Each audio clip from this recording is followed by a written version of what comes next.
Binatikos ni Vice President Sara Duterte ang kasong plunder at graft na isinampa sa kanya sa Ombudsman. Pinangunahan ng iba't ibang grupo ang pagsasampa ng kaso noong Biyernes na nag-ugat daw sa pagwawaldas ng mahigit 615 million pesos na confidential fund ng Office of the Vice President.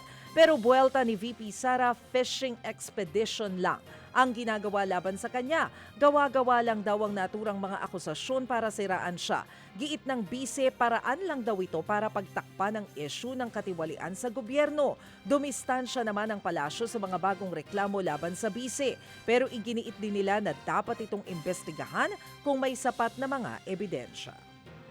Hindi pa rin nagpapakita sa BICAM si Senator Ronald Bato de la Rosa na unang naglaho matapos pong pumutok ang balita na posibleng naglabas na nga po ng arrest warrant ang International Criminal Court o ICC laban sa senador. Kasama dapat si Senator Bato sa mga inaasahang dadalo sa BICAM bilang Vice Chairman ng Senate Finance Committee.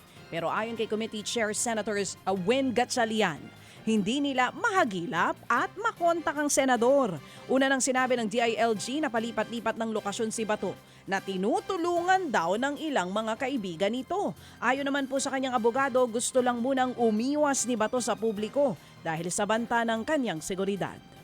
Sa ibang balita, posibleng isama na rin daw sa zero balance billing ng pamahalaan ng ilang opisyal ng mga local government units sa banta. Ayon sa Department of Health, posible itong mangyari sa susunod na taon dahil isinama ng Senado sa budget nila ang 1 bilyong pisong pondo para sa pagpapalawak ng programa. Kasalukuyan pang pinaplansya ang 2026 budget ng BICAM.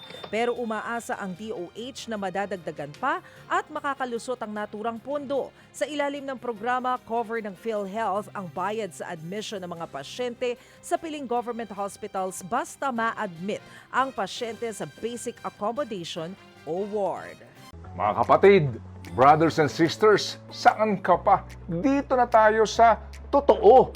Dito na tayo sa True FM. Mga kapatid, mag-subscribe and follow po kayo sa social media accounts ng True Network PH. Yan po kami, hanapin nyo lang True Network PH, Facebook, Instagram, YouTube, TikTok, and podcast.